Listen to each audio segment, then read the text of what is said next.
Hermanos y hermanas, todos vamos a seguir nuestras reflexiones y pensando en este gran sermón del monte que tenemos ante nosotros y como una parte fundamental de la enseñanza de nuestro Señor Jesucristo. Es verdad que esa enseñanza, toda la doctrina y todas las verdades que Él proclama, pues están dispersas a lo largo de los años de su ministerio y se recogen en muchas formas, en parábolas, por ejemplo, y también pues en sus conversaciones con las distintas personas. Pero hay unos pasajes, hay toda una serie de discursos en ese ministerio del Señor Jesucristo donde se concentra una gran parte de esa enseñanza. Por ejemplo, tenemos también ese discurso que recoge el Evangelio de San Juan. ¿Os acordáis que desde el capítulo 15 de San Juan, capítulo 15, 16, 17, allí tenemos un extenso discurso verdaderamente extraordinario por la profundidad y espiritualidad del mismo? De manera que el Evangelio de Juan, en esos capítulos del 15 al 17, tiene una pieza importantísima de la enseñanza doctrinal y espiritual del Señor Jesucristo. Y el otro gran discurso es este del Sermón de la Montaña. Esos son, digamos, los dos grandes discursos. Luego hay otros. Acordaos que tenemos un discurso importante del Señor sobre la cuestión de los últimos tiempos, el fin del mundo, la segunda venida suya, etcétera. Ese también es otro largo, importante discurso, pero ya como piezas así extensas, largas de enseñanza en forma de un discurso, no hay muchas más. Ya lo demás son breves, sobre todo en sus conversaciones, como decía antes, con diferentes personas. Entonces el Sermón de la Montaña representa, en ese sentido, pues una de las dos grandes piezas de enseñanza del Señor Jesucristo. Y tenemos que comprenderlo bien, hemos de entender bien este sermón. Yo creo que a todos, por supuesto, en nuestra lectura nos emociona, nos llega profundamente, porque no hay enseñanzas en ninguna parte tan bien elaboradas y tan bien estructuradas y de tanta profundidad como la que tenemos en este sermón. Y me refiero que no las hay en otros campos, en otras esferas religiosas o en otros lugares de la literatura o de la filosofía. No vamos a encontrar nada semejante a lo que tenemos aquí. Por lo tanto, pues bien haremos siempre en repasar una y otra vez este sermón. Y volvemos a pensar un poco en el sentido de este sermón, porque hay dos cosas que podrían parecer un poco contradictorias. Porque por una parte, ya dije la semana pasada que no hemos de tomar el Sermón del Monte como si fuera una nueva ley, como si fuera una nueva proclamación de la ley. El Sermón del Monte no es una nueva ley de Moisés, o sea, una especie de revisión, una revisión de la ley o la promulgación de una nueva ley. Primero porque el Sermón de la Montaña es esencialmente una pieza de instrucción, es una pieza de enseñanza. Y es muy diferente, ¿verdad? Lo que llamamos una ley, una ley que nos obliga a una cosa, eso es una cuestión, tanto si nos gusta como si no, si la entendemos como si no, lo que está escrito hemos de hacer y se acabó. Eso sería un concepto de ley muy estricto, pero es eso, ¿verdad? Pero el Señor no viene para darnos una nueva ley de esa manera, sino que Él viene a darnos una enseñanza, una instrucción. En el fondo, siempre lo que Dios ha hecho, incluso también en el Antiguo Testamento, con lo que llamamos la ley de Moisés, Ya he dicho muchas veces, y os lo recuerdo, que lo que normalmente llamamos todos la ley de Moisés, tendríamos que llamarla la instrucción o la enseñanza de Moisés, porque la palabra ley no le viene bien, no es una buena traducción. La palabra Torá, os he dicho varias veces que es una palabra que no está bien traducida como ley, porque la palabra Torá significa enseñanza, instrucción, y ese es el sentido real de la palabra.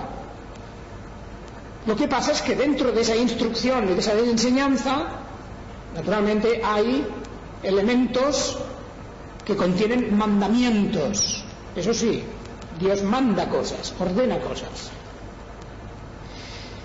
y eso es para que nuestra vida tenga un determinado carácter. Dios quiere modelar y ordenar nuestra conducta, nuestra vida, sobre todo nuestro pensamiento, nuestros sentimientos, a través de esa instrucción. Y eso ya comenzó en la época de Moisés, porque si repasamos la ley, lo que llamamos la ley de Moisés, esa ley, esa instrucción tiene, pues, sobre todo elementos de enseñanza pedagógicos. Es para que aprendamos cosas. Aprendamos, esa es la gran diferencia, ¿verdad? Porque las leyes humanas, las leyes de los hombres, no se preocupan de enseñar, simplemente ordenan o prohíben y ya está. Y simplemente que lo entendamos, claro, para poderlo hacer, pero no intentan convencernos en esas leyes. Las autoridades dictan unas leyes, elaboran unas leyes y ahí las tenemos, y las tenemos que cumplir, y si no, pues hemos de pagar las consecuencias. Pero en el caso de lo que llamamos la ley de Dios es diferente. La ley de Dios está dada primero para instruirnos, para convencernos, para formarnos. Y cuando estemos formados y cuando estemos convencidos e instruidos, entonces viene el mandamiento que Dios nos da: haz esto o no hagas esto. Pero no se puede ordenar una cosa o prohibir una cosa si primero no estamos convencidos. Y esta es, pues, la gran diferencia. Y por lo tanto, lo que llamamos la ley de Moisés, mejor sería llamarlo la enseñanza de Dios, la instrucción de Dios a través de Moisés. Pues tenemos eso por un lado, y lo que tenemos aquí en el Sermón del Monte es eso mismo, pero de una manera todavía mucho más profunda. Tanto que el Sermón del Monte, donde también hay mandamientos, claro, en el Sermón del Monte también dice haz esto o no hagas lo otro, también, pero nos lo pone a un nivel y en un plano mucho más espiritual, mucho más elevado, en un sentido mucho más estricto, si queréis, pero al mismo tiempo dándonos las razones y la convicción para que lo aprendamos y lo asimilemos, lo pongamos dentro y muy cerca del corazón. Por ejemplo, cuando el Sermón del Monte empieza, no empieza con unos mandamientos, empieza con lo que llamamos las bienaventuranzas. Fijaos que es importante, porque primero empieza a decir: seréis felices si sois así, seréis felices, seréis dichosos, bienaventurados, o seréis así con esta manera de conducta, con esta forma de ver las cosas, con esa manera de enfocar la vida. De esa forma seréis felices, de otra manera no lo seríais. Fijaos que, por lo tanto, no es una ley como las leyes de los hombres, no es simplemente que el Señor Jesucristo viene a decir tenéis que hacer esto y no lo otro. Esa forma sería una forma muy seca, sería una forma además que no tendría ningún contenido de enseñanza ni ninguna razón.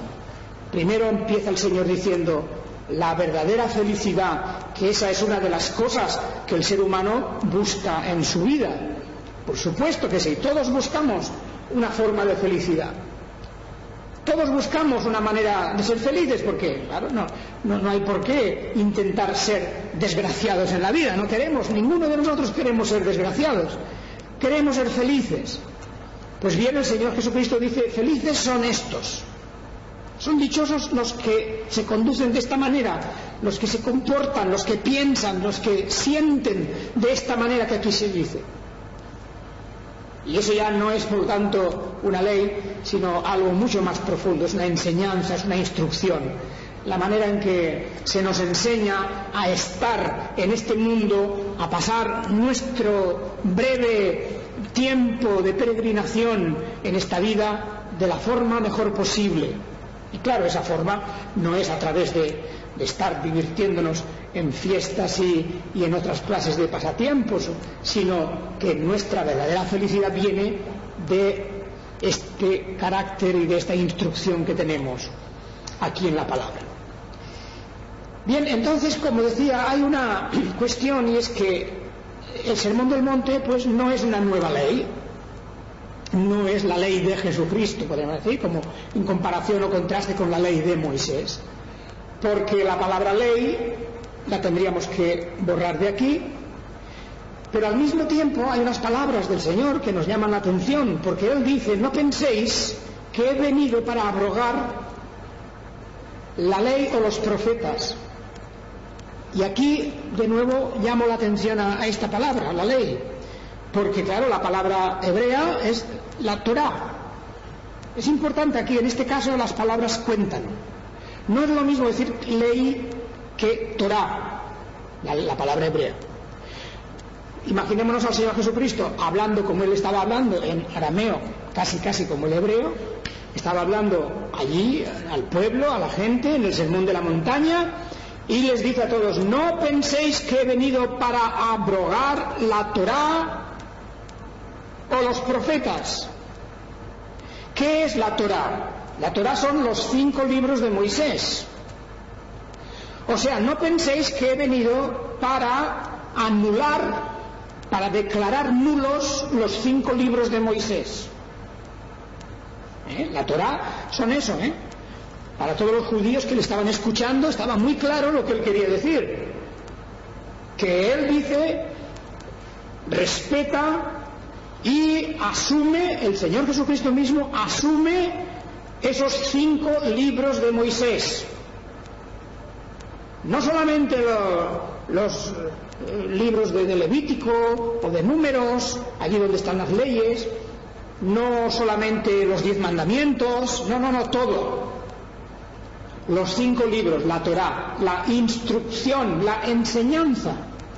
No penséis que he venido pues para anular o para dejar sin efecto esa Torá o los libros que vienen después, los profetas, porque las escrituras hebreas del Antiguo Testamento se dividían en eso: la Torá, los profetas y los escritos, lo que llamaban ellos los escritos, donde estaban los libros de poesía, los salmos, los proverbios y otros muchos libros.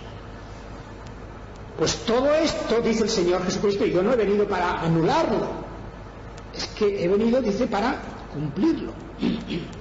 Por lo tanto, quiere decirnos que este sermón del monte es una puesta al día, una interpretación autorizada de todo aquello que tenemos en la Torá.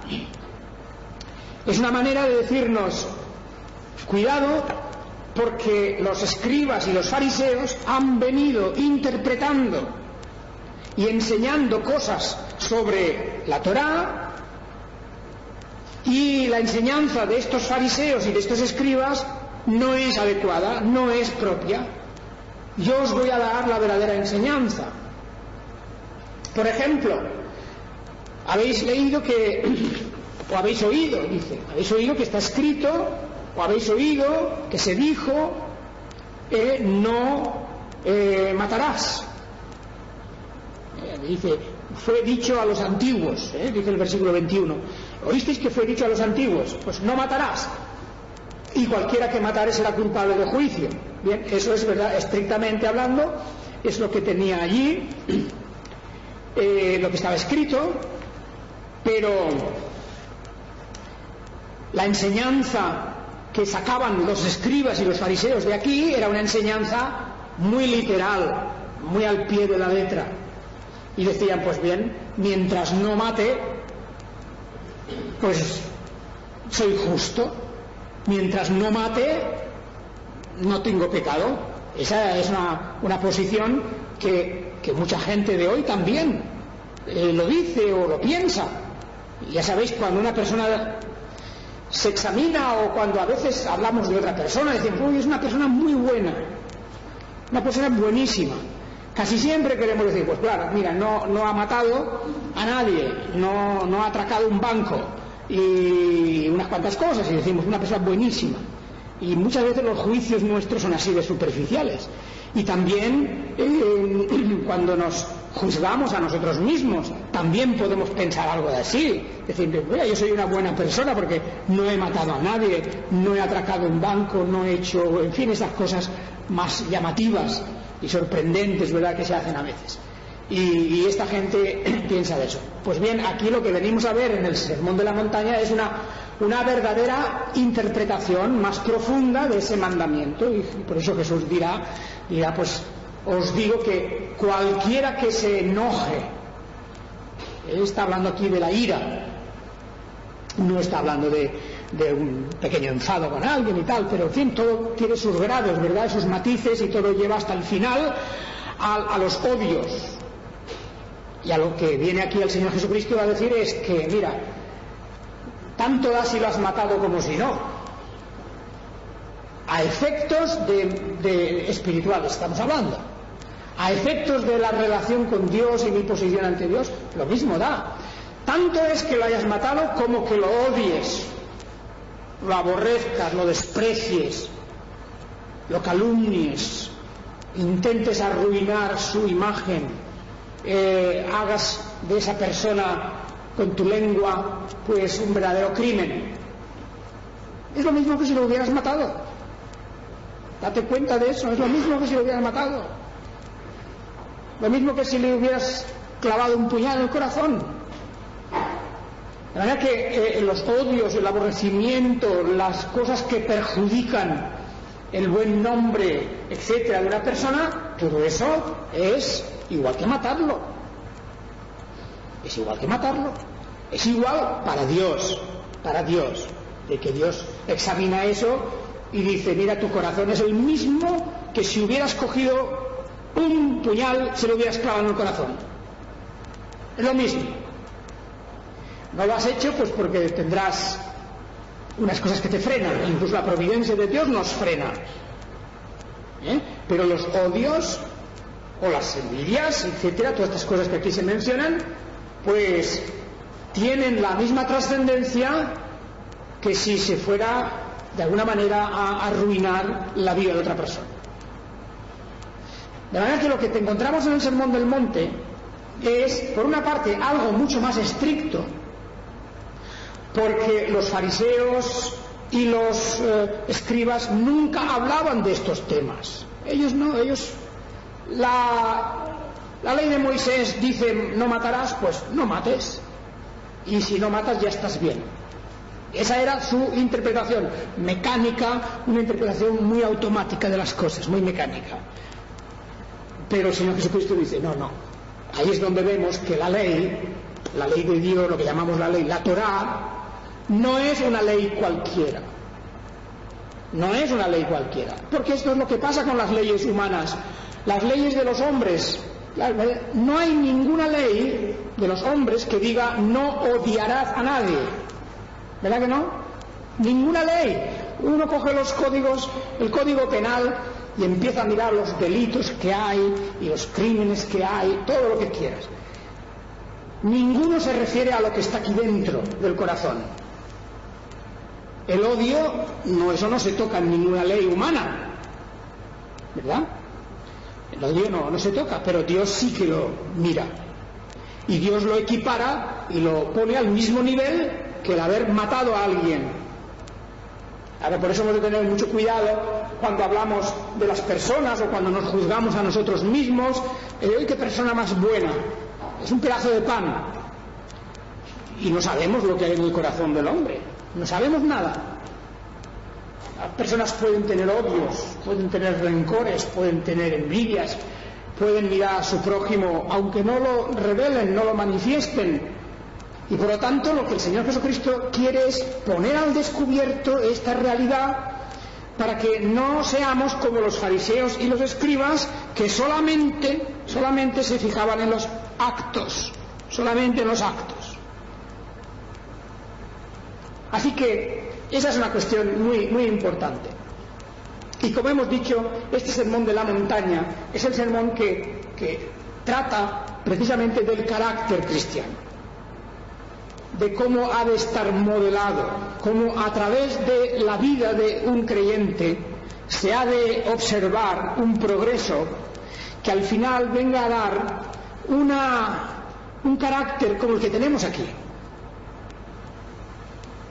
donde cuenta también lo que hay dentro del corazón, cuenta también lo que no ven los seres humanos, cuenta lo que Dios ve. Bien, esa es una cuestión que tenemos entonces y que ya desde el principio en las bienaventuranzas iremos viendo este tema, desgranando cómo es el carácter que lleva a una persona a ser verdaderamente feliz. Feliz aunque le estén pasando cosas terribles. Claro, esa es la manera de explicarnos por qué hombres pues como Moisés o como David o como Pablo o como Isaías o cualquiera de estos que tenemos aquí, de los que nos consta por la palabra que eran hombres creyentes y hombres con una madurez espiritual, y eran hombres felices, aún a pesar de las grandes tribulaciones que tuvieron que pasar, del miedo que tuvieron que pasar muchas veces, porque no eran héroes, no eran personas de estas, de los héroes del mundo de hoy, no, ni de los héroes de la antigüedad. Eran hombres de carne y hueso, todos como nosotros, con las mismas pasiones y diferencias y las mismas carencias también, pero eran felices. Es decir, vemos al rey David, por ejemplo, y lo vemos en una vida complicadísima, una vida muy complicada, muy difícil, pasando grandes dramas y tragedias familiares, tragedias en su vida pública y problemas en su relación con Dios también a veces. Y a pesar de esto, nos encontramos con un hombre que fundamentalmente, como cuando leemos los Salmos, nos lo encontramos como un hombre que es feliz. Es decir, que en el fondo de su alma hay una felicidad que nadie le puede robar ni quitar, porque tiene muy firmes y seguros unos fundamentos de su relación con Dios, del pacto que Dios ha hecho con él, de las promesas que Dios le ha hecho en persona a él, cosas que nadie le puede robar ya, nadie le puede quitar. Y eso, por lo tanto, en cierta manera lo aísla, le deja aislado. Pasó miedo cuando estuvo perseguido por su suegro Saúl, pasó miedo pues en las batallas cuando estuvo en manos de los filisteos, pasó miedo en muchos momentos, y era suficiente como para decir, pues mi vida ha terminado, y eso claro es una desgracia, pero dentro de esa desgracia él era feliz. Había algo que le hacía mirar sus desgracias de otra manera. Lo mismo cuando pensamos en Pablo el apóstol. Pues qué duda cabe que este hombre tuvo una vida también enormemente azarosa, complicada y difícil, odios de los judíos, odios de los paganos, de los gentiles, problemas dentro de las iglesias, cargas personales que él tenía, carencias de cosas humanas, muchas cosas tenía que le podían haber agobiado y haberle hecho sentir perdido y destrozado. Y aún así nos encontramos a un hombre que escribe una y otra vez que nos debemos gozar siempre y nos debemos regocijar, y no vemos en las cartas del apóstol Pablo, no vemos a un hombre amargado, no vemos a un hombre derrotado, a un hombre sin propósitos en la vida. No, todo lo contrario. Nos encontramos a un hombre lleno de una vitalidad y de una visión tan clara de lo que tiene que hacer, aunque todos sus enemigos por un lado y por otro lo están asaeteando, criticando, difamando, están haciendo de todo con él. Pero él, a pesar de eso, vive como un poco dentro de una burbuja diferente, dentro de otro mundo, donde no le toca eso. Y en el fondo a todo creyente, a todo cristiano le ha de pasar algo similar, porque el Señor Jesucristo habla de que en el mundo tendremos aflicción, y eso no nos lo va a quitar nadie. Incluso el mismo Señor utilizará esas aflicciones para nuestra propia maduración. Pero el Señor nos dice también: confiad, yo he vencido al mundo, yo estoy con vosotros hasta el fin del mundo, y toda una serie de promesas en las que se nos asegura que podemos, a pesar de todo, ser perfectamente dichosos. Así que la verdadera felicidad pues no viene de las circunstancias externas, no hemos de encontrar la felicidad fuera de nosotros. La felicidad se ha de encontrar dentro. Es lo que el Señor Jesucristo está diciendo. La felicidad la concede el hecho de que una persona sea humilde. Esa persona puede ser feliz. La persona altanera, engreída, soberbia, esa persona nunca será feliz. Aunque tenga todo el oro del mundo, aunque tenga toda la fama del mundo, aunque esté en el lugar más alto de la sociedad, esa persona nunca es feliz. Siempre estará amargada, porque la soberbia, la altanería, el engreimiento, eso no produce felicidad, sino que produce una tensión terrible en las personas, ¿verdad?, que siempre quieren ser más que los otros, etcétera. Esa persona que vive con ese espíritu así, ese nunca será feliz. Será feliz pues la persona que es sensible, que llora, dice aquí, que llora pues claro por diversas causas que hacen llorar en la vida. La persona sensible, mientras que la persona endurecida, la persona que tiene un corazón de piedra y que no se sensibiliza por nada ni por nadie, esa persona tampoco puede ser feliz. Y así todo lo que veremos en estas bienaventuranzas. Yo creo que es muy legítimo que cada uno de nosotros diga: pues sí, yo quiero ser feliz en la vida. Pues claro que sí, si es que todo lo que hacemos en cierta manera es para procurarnos una cierta felicidad, ¿no? A veces los pequeños placeres sencillos placeres que tenemos, desde una comida con unos amigos y unos hermanos, eso puede ser una manera de añadir algo a la felicidad. Y hacemos muchas otras cosas para procurarnos un poco de felicidad, pero que sepamos que esa felicidad no nos va a venir de esas cosas en sí, nos va a venir de esto otro, porque el Señor está diciendo aquí que estos son los que realmente merecen el nombre, o pueden llevar el nombre de felices, dichosos o bienaventurados. Así pues, tenemos esa especie de descripción general de lo que es el carácter cristiano en esta primera parte del sermón. Este capítulo 5, como vemos, habla de la función del cristiano en la tierra, la luz, la sal, la relación de Jesús en cuanto a lo que hemos dicho, la Torá, la ley, la Torá, la ley, pero entendida como os he dicho. El respeto máximo de Jesús hacia la revelación de Dios en aquellos 5 libros de Moisés, esa Torá. Y es sorprendente, claro, porque a Jesús enseguida en cuanto él empezó a enseñar y a decir cosas, a criticar también a los fariseos, a denunciar, más que criticar, a denunciar lo que hacían los fariseos, pues empezaron a decir: este viene a tirar abajo todo, este viene a destruir la enseñanza de Moisés viene a echarlo todo abajo. Parece como si fuera un nuevo profeta que viene a implantar una nueva enseñanza. Y Jesús rechaza eso, dice: no, lo que yo he venido a hacer es lo contrario. He venido a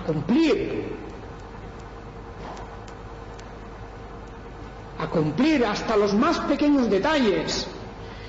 Y por esto, cuando observamos la vida personal de Jesús, no solamente la enseñanza, sino la vida de Jesús, nos encontramos que efectivamente Él está respetando el verdadero espíritu de la enseñanza dada por Dios a través de Moisés. Lo mismo si se trata del tema del sábado, el día de reposo, que es una cuestión muy importante.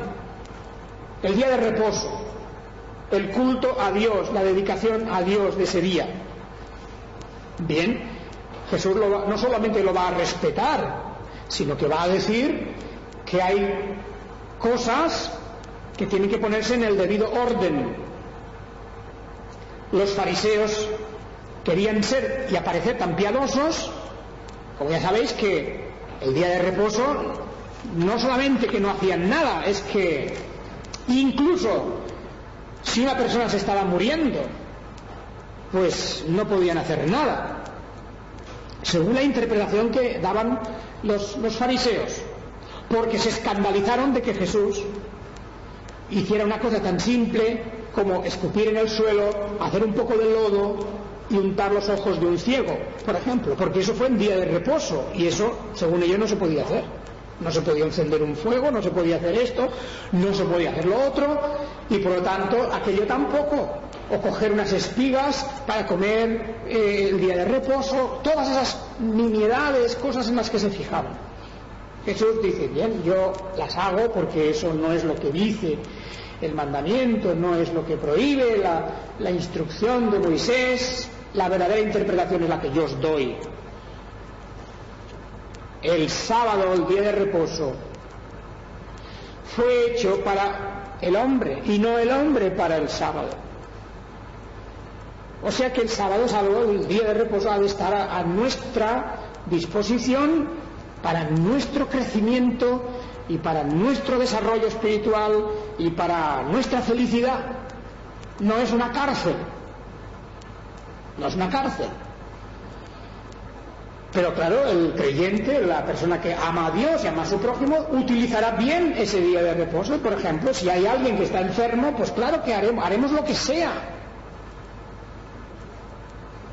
para que esa persona pueda recibir alivio o curación. Y así todas estas cuestiones, muchos de los temas que trata la ley de Moisés aparecen en este sermón de la montaña. Aparecen cosas relacionadas con los diversos mandamientos de la ley de Moisés, pero no con todos, pero suficiente para darnos una idea de cómo debemos entender de verdad nuestra relación con el prójimo, nuestra relación con Dios. Bien, ya sabéis que en ese sermón hay también, por supuesto, los dos grandes apartados, porque es una manera de entender cómo hemos de entender la relación con Dios y con el prójimo. Con respecto a nuestra relación con Dios, pues se nos habla del tema de la oración, se nos habla del tema del ayuno y se nos habla, pues en definitiva, de la escala de valores que hemos de tener, los tesoros en el cielo, como dice aquí. Eso es lo que importa. Ya llegaremos a estos pasajes, pero claro, nos hemos de dar cuenta que la forma de entender la relación con Dios también es diferente de la que tenían los fariseos. Así que esta enseñanza de Jesús en el Sermón del Monte viene a cuento de que él quería desintoxicar al pueblo que le estaba escuchando de la enseñanza de los fariseos. Esto era lo importante. El Señor era consciente de que los escribas y fariseos habían dado una falsa imagen, una falsa interpretación de la Torá, de la ley. Era una mala interpretación. Y ahora Jesús quiere poner las cosas en su sitio, y por eso dice: yo no he venido a abrogarlo, no he venido a anular la ley, he venido a cumplirla.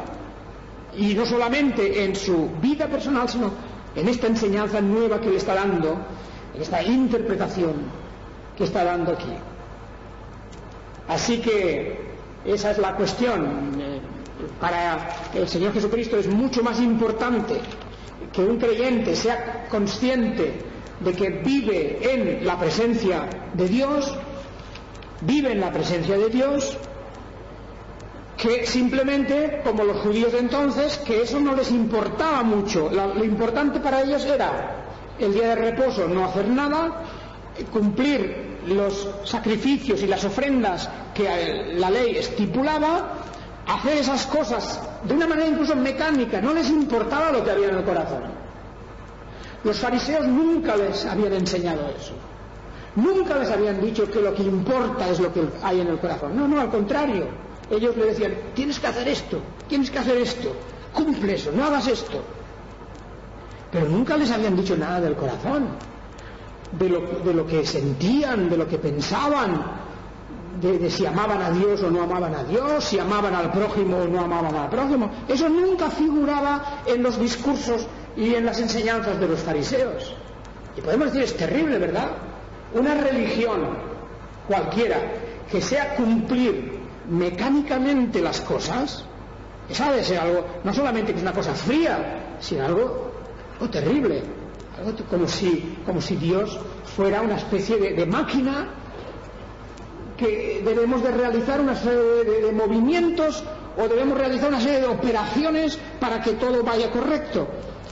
Y Dios no es eso, no es esa máquina, ni el cumplimiento de los que Él dice se puede hacer así.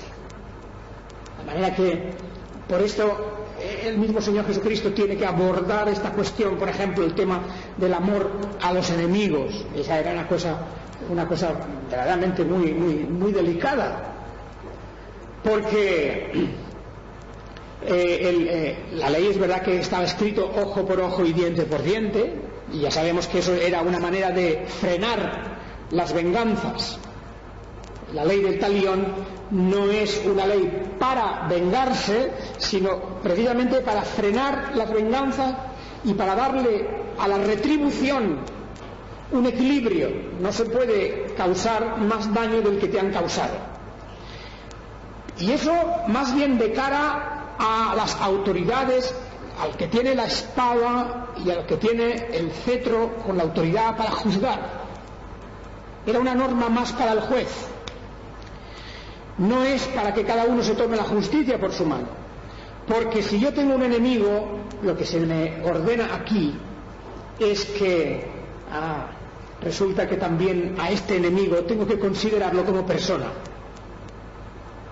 Y el Señor no quiere que nos enzarcemos en una lucha, en una guerra con alguien, sino que incluso si hemos de ceder, y si incluso hemos de retroceder o hemos de renunciar a algo, es mejor eso que no enzarzarnos en una guerra. Nada, que una de las características del carácter cristiano es precisamente si es o no es belicoso. El cristiano no es una persona agresiva, belicosa, ¿no? El cristiano es una persona pacífica, es un hacedor de la paz. La belicosidad, la agresividad, el deseo de la venganza, el deseo de hacer el doble de daño, si es posible, del que me han hecho, o una ofensa más grande de la que he recibido, ese espíritu, dice el Señor, no es un espíritu de un creyente, de un cristiano. No tiene nada que ver. Y por eso hay momentos que para definir a un cristiano en el fondo es muy fácil. Es muy fácil. Es curioso que hay gente que solamente critica, pues eso, las cosas más visibles. Oh, mira lo que ha hecho este. Y lamentablemente nunca se fijan en los caracteres de las personas. Por ejemplo, el engreimiento y la altivez y el orgullo y la soberbia. Cuando leemos la Biblia hay una cosa muy curiosa, y es que las palabras más duras y más terribles del Señor no es contra la persona que roba, no es contra el que ha cometido fornicación, no es ni siquiera contra el que ha matado a alguien, no. Las palabras más duras del Señor son contra los altivos, contra los soberbios, porque el que ha matado puede arrepentirse, el que ha robado puede arrepentirse y devolver lo que ha robado, el que ha cometido fornicación puede arrepentirse y no volverlo a hacer, pero el soberbio no cambia, porque empieza por no admitir que ha hecho nada malo. El soberbio, la persona engreída, el orgulloso, la persona altanera, la que se considera perfecta, ese no tiene solución. No hay remedio. Es la enfermedad que no tiene solución. Y por eso cuando leemos la Biblia, fijaos, atended, leed libros como Jeremías, Isaías, estos profetas que vienen con las denuncias del Señor contra su pueblo por sus soberbias, por su altanería, lo cual les lleva luego a otra clase de pecados, claro está. Pues el Sermón de la Montaña es precisamente la cara opuesta de eso. Nos muestra el carácter de una persona que se ha alejado de la altanería y de la soberbia. Tenemos aquí el pobre en espíritu, el que llora, el manso, el pacificador. Fijaos qué descripción, qué carácter tan distinto de lo que muchas veces nosotros imaginamos como el carácter cristiano. Y es que, ya digo, a los ojos del pueblo, claro, aquellos fariseos, aquellos escribas que hacían todas las cosas tan bien, todo lo hacían perfecto, daban limosnas, hacían oraciones, iban al templo, todo lo hacían bien, nunca se oía ni una blasfemia de sus labios, el día de reposo lo guardaban escrupulosamente, aparentemente también a sus padres los honraban. Todo era un enorme montaje de apariencias. Y el Señor Jesucristo les llama sepulcros blanqueados, porque cuando se levanta la tapa de aquello y se mira el corazón, se veía que no había matado a nadie, pero odiaban y envidiaban a muchos y aborrecían a otros y despreciaban al otro. No habían robado, pero tenían una codicia que si podían quitarle a Dios algo se lo quitaban, porque declaraban que cualquier don, cualquier regalo, cualquier ofrenda que ellos hubieran declarado santa ya no era para ayudar a nadie, no servía para ayudar a nadie, ni para ayudar a los padres, ni para nada. Eso era sagrado y se quedaba en su casa. Era una manera de decir que no quiero dar nada a nadie. Y así habían inventado otra religión. Bueno, pues el Sermón del Monte viene a destruir toda esa falsa religiosidad, esa apariencia de religiosidad.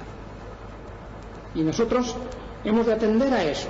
Es un sermón muy penetrante, porque denuncia cosas que normalmente no se escuchaban, y denuncia cosas que no se ven, están dentro, pero Dios las ve. Y esa es la cuestión. Nosotros hemos de pensar que nuestra religión, nuestra religiosidad no consiste en las cosas que se ven, sino en aquellas que Dios es capaz de discernir, porque las puede ver plenamente a la luz del día con su mirada escrutadora. Una forma, pues, de que nos aficionemos a leer profundamente muchas veces este Sermón de la Montaña, porque es que, como digo, es la pieza fundamental para modelar el carácter del creyente. Que el Señor os bendiga. Amén.